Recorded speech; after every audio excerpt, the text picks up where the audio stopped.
Have you ever really thought about how a single idea can just completely change the world? Not just one country, but really the entire path of the 20th century?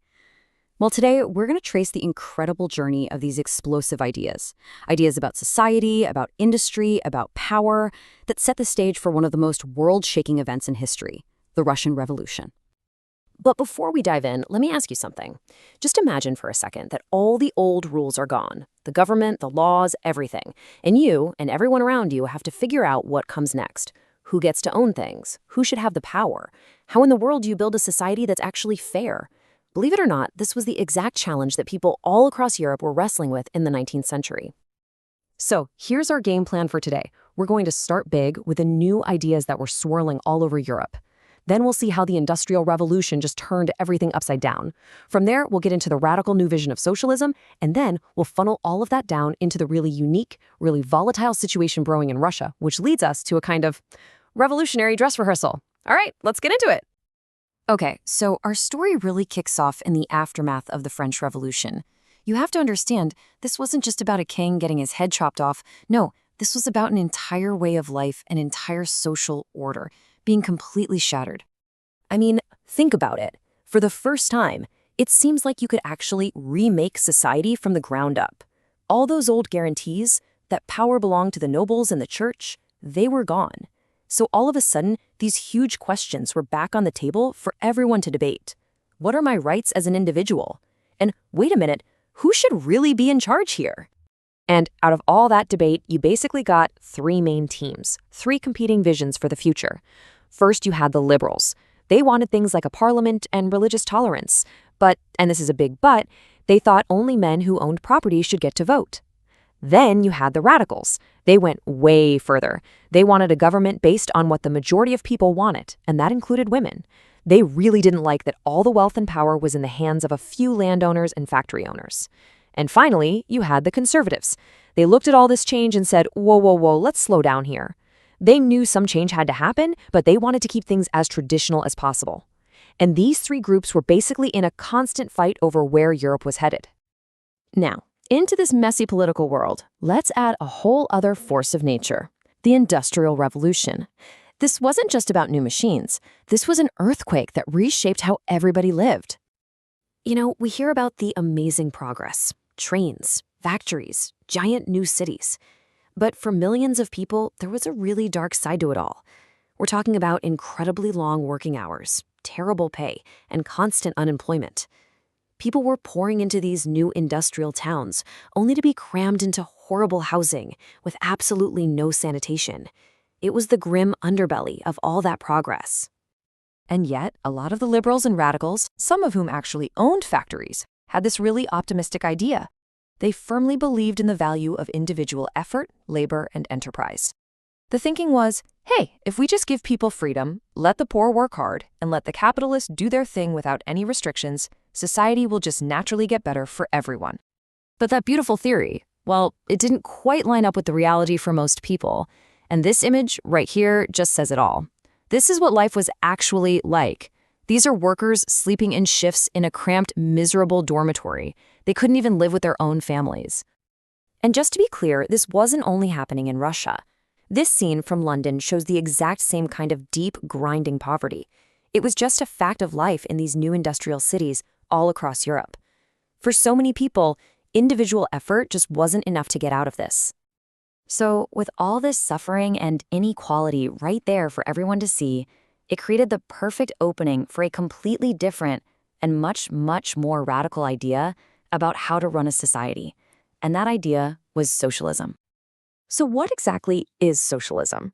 Well, at its core, it's the idea that instead of a few private individuals owning all the important stuff, the factories, the land, the industry, society as a whole should control it. The goal wasn't individual profit, it was the well-being of everyone, the collective. The main argument was actually pretty simple. Socialists looked around and said, the problem is private property. Why? Because if you're a factory owner, your main goal is your own personal profit. You're not naturally concerned with the health and happiness of the workers who are actually making you rich. Now, this is where Karl Marx comes in. And what's so fascinating is how he turned this general critique into a clear, step-by-step call to action. He laid it out almost like a logical proof. Step 1. Industrial society is capitalist, which means the people who own the capital, the money, the factories, they have all the power. Step 2. All the profit that's created is produced by the workers, but it's kept by the capitalists. So step 3, for workers to actually be free, they have to overthrow the whole system of capitalism and private property. And what's the end goal? Step 4, a communist society, where everything is controlled socially for the good of all. You can imagine how electrifying that argument was for people stuck in those conditions. And boy, did these ideas spread. By the early 1900s, you had socialist parties and trade unions popping up all over Europe. In Britain, in France, in Germany. They were starting to win seats in government and influence laws, but they hadn't actually managed to form a government anywhere. The conservatives, liberals, and radicals, they were still running the show. Which brings us to the big, fascinating puzzle here.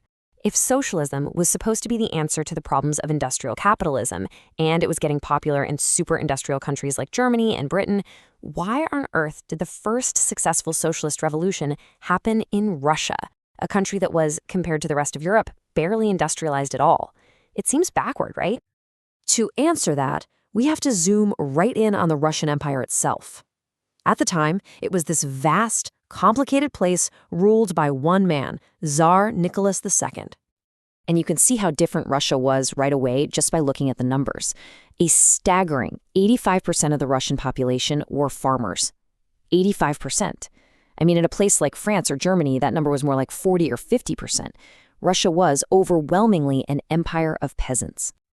And what an empire it was. Just look at the map.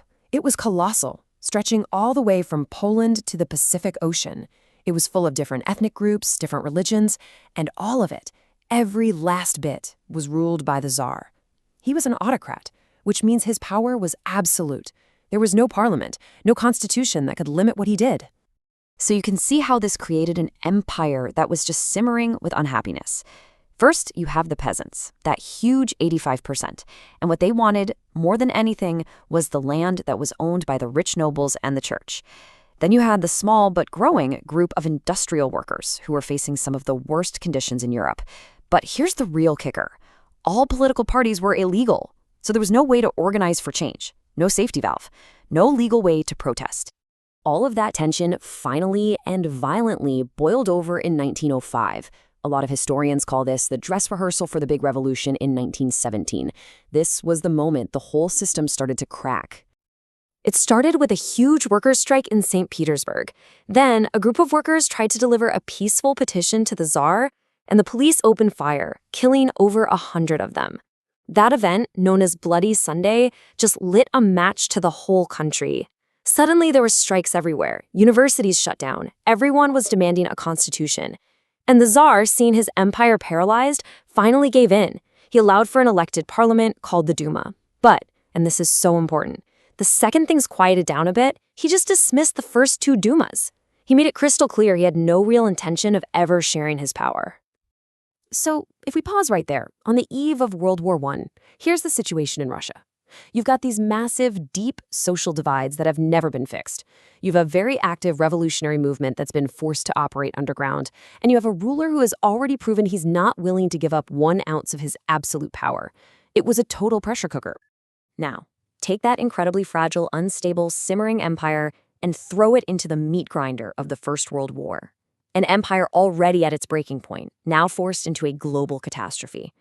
It really just leaves you with one pretty ominous question, doesn't it? What could possibly go wrong?